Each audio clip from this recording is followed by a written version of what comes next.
Bem, pessoal, então, aí dando prosseguimento à nossa explicação, no primeiro vídeo nós falamos do conceito do direito das coisas, falamos sobre o conteúdo abrangido pelo direito das coisas, estudo da posse e dos direitos reais, e fizemos uma distinção entre os direitos reais e a posse, que serão objeto do nosso estudo agora nesse ano, e os direitos pessoais estudados por vocês aí durante o segundo e o terceiro anos do curso. Voltando um pouquinho àquela distinção entre direito pessoal e direito real, o que se aplica também à posse, porque a posse nada mais significa do que a exteriorização de um direito real. Vocês vão entender isso mais à frente. No direito pessoal, nós temos lá uma relação jurídica entre indivíduos, um denominado sujeito ativo, outro passivo, que podem ser ao mesmo tempo sujeito ativo e sujeito passivo, que aceitam voluntariamente prestar algo, alguma prestação em favor do outro. Nos direitos reais e na posse, nós temos a relação entre uma relação de poder que o indivíduo exerce em caráter imediato, direto, sobre determinado bem corpóreo suscetível de apropriação em face de todos os membros da coletividade. Esse poder que o sujeito exerce sobre a coisa também é conhecido por domínio, né? Porque é uma relação mesmo de poder. A coisa fica sujeita à vontade do indivíduo que sobre ela exerce o direito real ou a posse.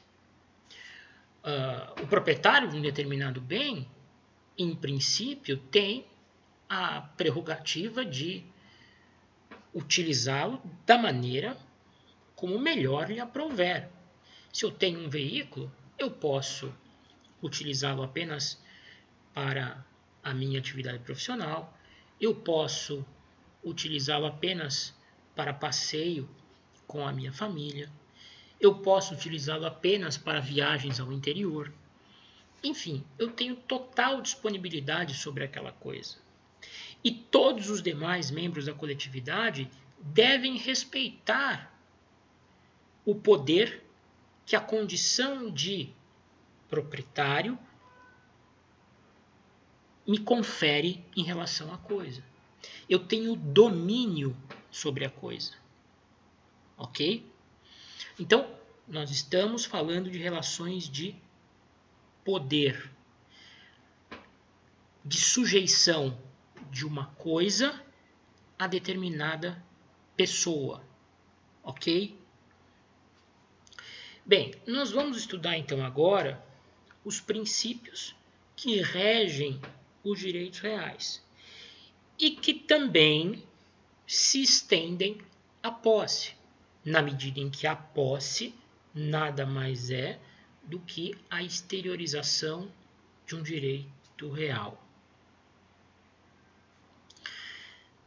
Bem, para não ficar nada assim muito abstrato, antes de falar dos princípios dos direitos reais, eu quero explorar rapidamente, nós vamos voltar a esse tema mais à frente, mas apenas para que não fique muito vago, o que significa essa exteriorização do direito real derivada do exercício da posse. O que eu quero dizer quando a posse nada mais é do que a exteriorização de um direito real? Aliás, do mais completo dos direitos reais, que é a propriedade. Imaginem vocês andando pela rua e observando alguém ingressando num veículo.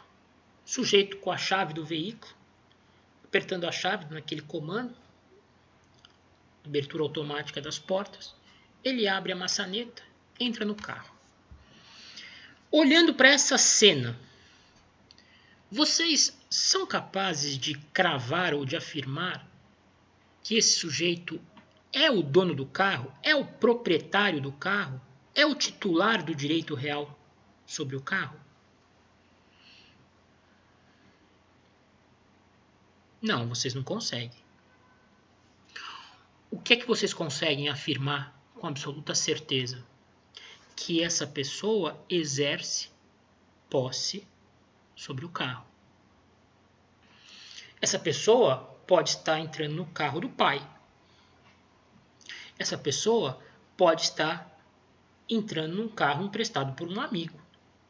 Pode ser mero comodatário do carro. Essa pessoa pode estar entrando num veículo que ele alugou, que ele locou junto a uma locadora de veículos. E no caso ele é simples, mero locatário da coisa, não é dono. Mas com certeza, observando essa cena, eu posso afirmar que aquele indivíduo exerce posse sobre a coisa. E a partir do exame dessa situação e da conclusão de que esse indivíduo é possuidor do carro, imediatamente eu sou inquinado a pensar, eu sou levado a pensar que ele é dono. O exercício da posse sugere propriedade, indica propriedade, que nem sempre existirá. Eu, observando o sujeito entrar no veículo, a primeira coisa que vai vir na minha cabeça é: ele é o dono do carro. Mas como nós vimos, eu não posso afirmar com certeza que aquela pessoa é dona do carro. Eu posso afirmar que, entrando no veículo daquela maneira, aquele indivíduo exerce posse sobre a coisa. Porque ele tem um comportamento de dono em relação ao bem. Eu não sei se ele é de fato dono proprietário. Eu não sei se ele comprou o carro na loja, na concessionária. Mas a maneira como ele se comporta sugere que ele seja o dono.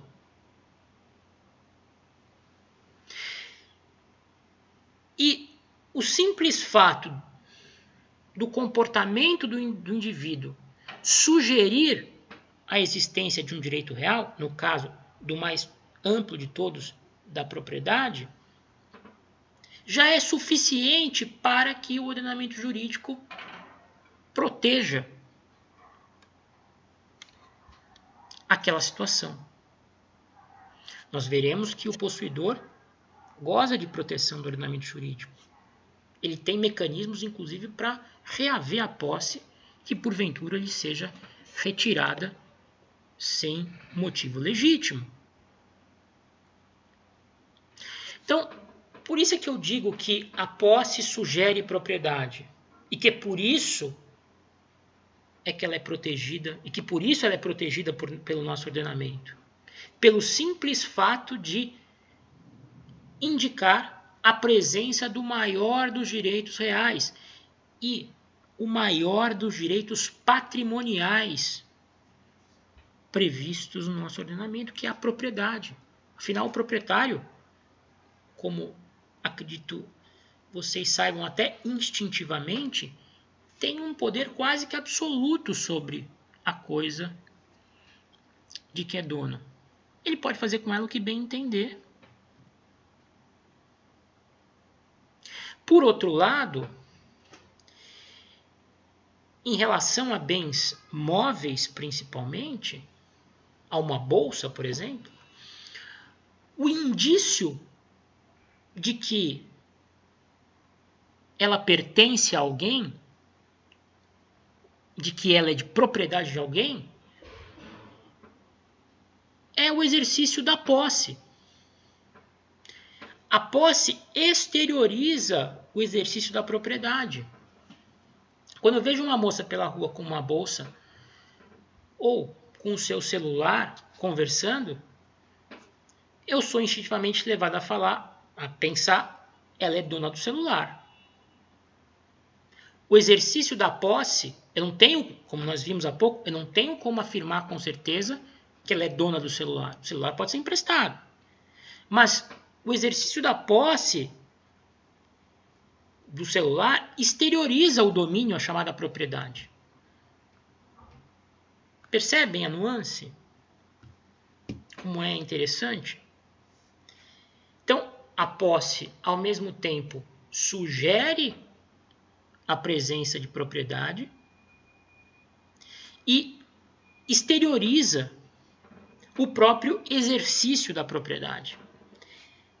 Esta é a razão pela qual a posse goza de proteção jurídica no nosso ordenamento. Esta é a razão pela qual a posse figura dentro do direito das coisas. Porque o seu exercício aponta, indica o exercício do mais completo dos direitos reais, que é a propriedade. A gente vai voltar a falar disso na aula que vem, mas apenas para que não fique vaga essa afirmação que eu já fiz no vídeo anterior e mesmo no início desse vídeo. Bom, dito isso, e eu vou ficar evidentemente à disposição aí de vocês para dúvidas, porque são conceitos realmente que confundem muito, né? E por isso é preciso que vocês fiquem muito atentos e reforcem isso através do estudo doutrinário.